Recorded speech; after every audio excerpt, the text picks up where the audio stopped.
Assalamualaikum sahabat AW Kertapati, kita kembali di Opini AW Kertapati Channel. Sengaja saya tidak ganti baju atau ganti kaos dan cahayanya juga sama.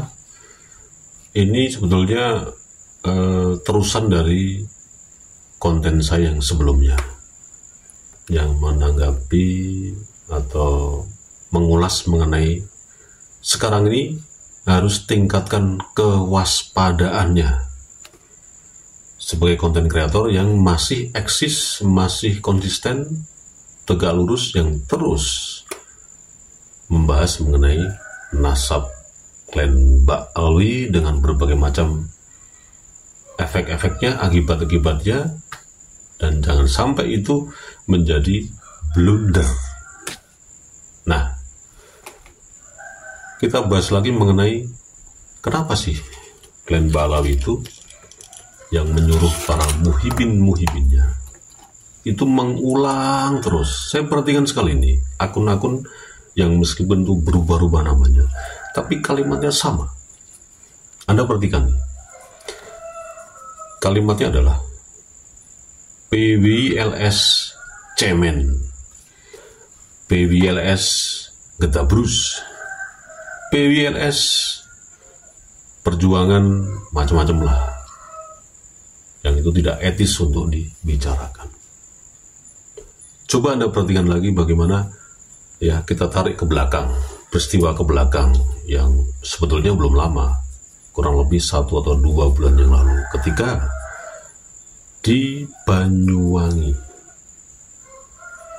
pemerintah setempat atau kabupaten mengundang seorang Syekh Hadroh untuk melakukan sholawatan, dan di situ ada ketua PWLS Banyuwangi yang dengan gegap gempita menolak, dan bahkan sampai akan, kalau acara ini diteruskan, akan diseret tuh Habib Syekh, ditarik, diturunkan dari panggungnya.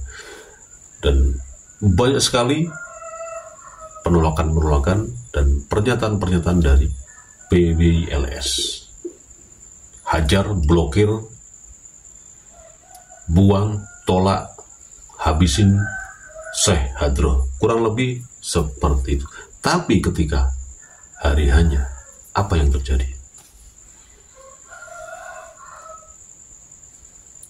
Mak klecis, Syekh Hadroh tetap aja jalan. Ya, pemerintah setempat yang mendukung, gimana sih? Bupati lagi. Ini jadi blunder akhirnya kan. Wah, sorak kegirangan klan Ba'alwi. Apalagi para muhibin-muhibinnya, wah luar biasa. Dan itu terus dinarasikan nyerang semua konten kreator yang selama ini konsisten membahas mengenai nasab klan Ba'alwi. Dan apa komentar yang paling ini inti dari komentar yang memang sengaja ya di brainwash dari klan Ba'alwi kepada para muhibin-muhibinnya ini. Kalau cuman cemen seperti itu nggak ada artinya. Hoak, bener kan? Cuman memecah belah umat kan? Nyatanya mana? Kurang lebih seperti itu. Dan ini kemungkinan strategi yang kedua, strategi klan Ba'alwi yang kedua, setelah strategi yang pertama, yaitu dengan diamnya para pentolan klan Ba'alwi.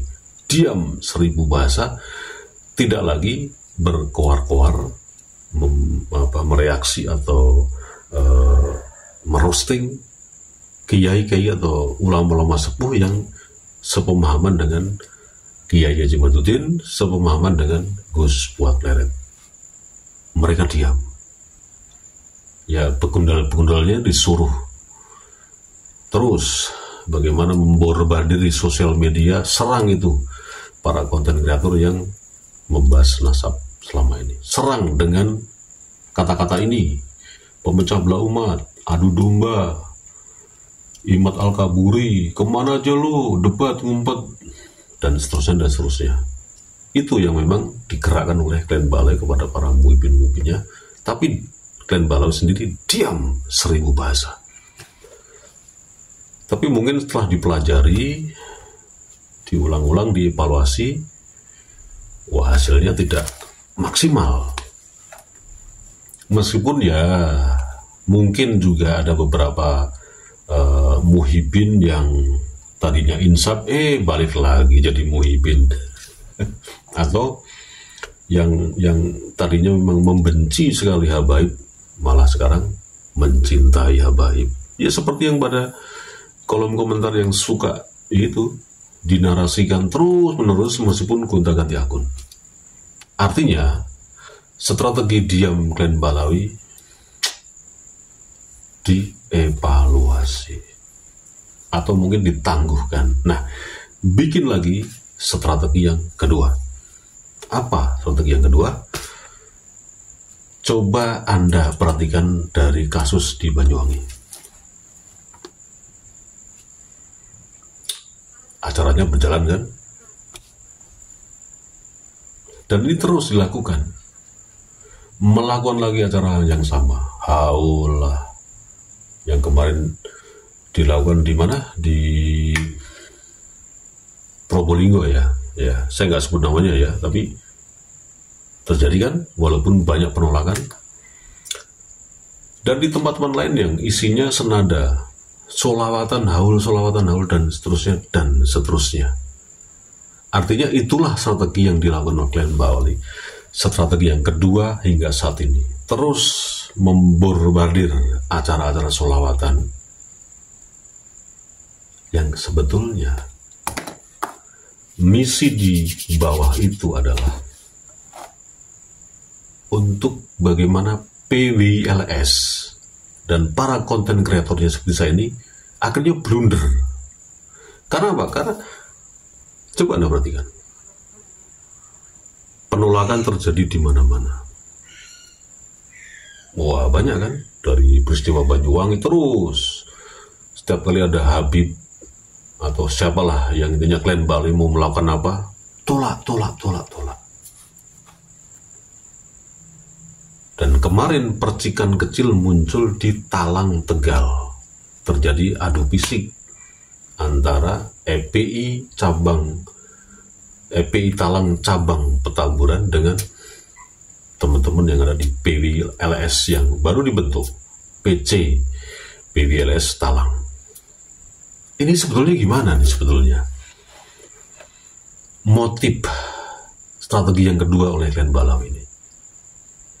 Anda coba perhatikan, berapa banyak acara-acara yang dia bikin. Dan mungkin mereka nggak bikin lagi dana, karena kecil buat mereka dana itu. Terus dia gelontorkan terus, sebar dana, bakar duit lah dengan acara solawatan itu. Supaya apa? Supaya terus ditolak.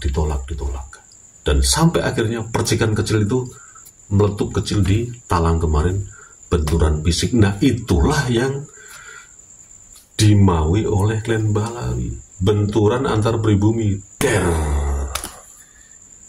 Untungnya nggak sampai meluas kemana-mana. Artinya nggak sampai masif ya. Pertumpahan darah yang luar biasa. Hanya luka-luka kalau nggak salah.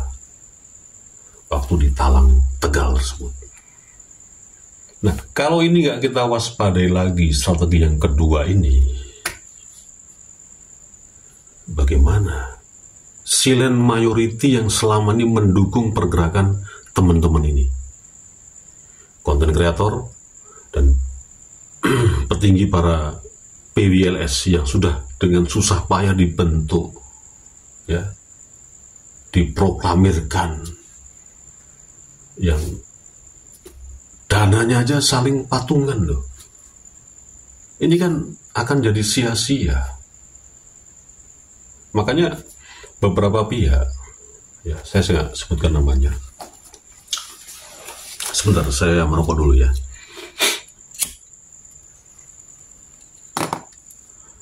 Beberapa pihak ini menghimbau secara tidak langsung.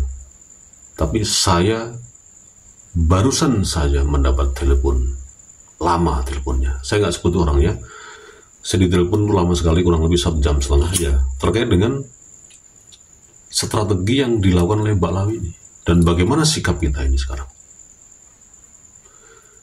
Intinya, narasumber yang menelpon saya tadi itu menegaskan, sudah biarin aja. Klien Mbak Lawi mau bikin acara sholawatan mungkin sehari 3 kali dan keliling Indonesia bahkan keliling dunia, sudah biarkan saja. Nggak usah repot-repot di demo dengan pernyataan menolak, udah biarin saja. Kalau itu terus ditanggapi, ya, terus ditanggapi, kita tidak bermain pakai logika lagi, tapi pakai dengkul atau hanya mengandalkan emosional. Nah, disinilah yang disebut tadi, ya, maaf, saya sebut di awal tadi, bahwa orang-orang baru yang masuk ke PWILS itu sengaja yang dimasukin adalah orang-orang yang, mohon maaf, jebolan EP dengan SDM yang sangat minim, yang dia punya keahlian untuk bagaimana membuat gaduh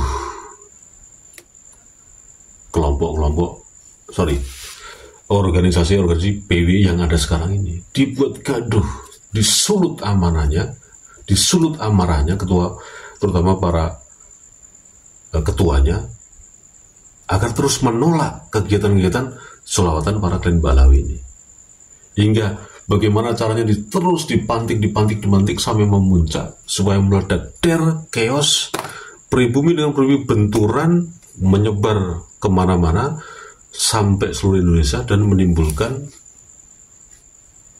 kerusakan yang sangat parah sekali, menimbulkan problem sosial, ya, terjadi benturan di sana sini antara kelompok sesama pribumi. Terus tindakan pemerintah apa coba kalau udah seperti itu kejadiannya? Nah, disitulah narasumber tadi yang ngomong ke saya. Intinya, ini strategi Mbak Lawi membakar duit lagi dengan acara-acara sholawatan agar terus ditolak, karena mereka pahami petanya atau datanya bahwa ini PW ini sudah akan dibentuk sekian. Semakin PWI melantik dalam sebuah wilayah, kabupaten atau kecamatan, semakin masif dia juga membakar duitnya untuk terus melakukan sholawat, haul dan lain sebagainya. Jadi intinya sudah biarkan saja mereka melakukan apapun yang mereka lakukan. Ya. Reaksi kita terus saja dengan kewaspadaan dan coba menggunakan strategi yang lain. Jangan sampai ketarik seperti gini loh, seperti strategi kuda Troya itu loh. Jangan sampai masuk di strategi kuda Troyanya Mbak Lawi. Wah, habis sudah. Kalau sudah begitu, meskipun nanti misalkan ya, terjadi chaos Selasa Nusantara kena benturan kelompok antara kelompok, pribumi dengan pribumi, ya. Para Balawi keturunan Hadramut Yaman dengan gagah beraninya, dengan senangnya, bahagia, tepuk tangan, pulang ke Yaman menggunakan visa berziarah, visa ziarah lah katakanlah. Pesta pora mereka di sana, ya, merayakan kemenangan, bisa membuat chaos Indonesia, pribumi antara pribumi saling baku hantam. Kan merepotkan pemerintah kalau seperti ini. Makanya sekarang dipikir lagi, terus mosi tidak percaya dan dibuat strategi yang baru. Sebelum Mbak Lawi melakukan lagi strategi yang lain dan yang lain. Itu saja, mudah-mudahan bermanfaat. Kalau tidak ya udah, nggak usah dilihat. Wassalamualaikum warahmatullahi wabarakatuh.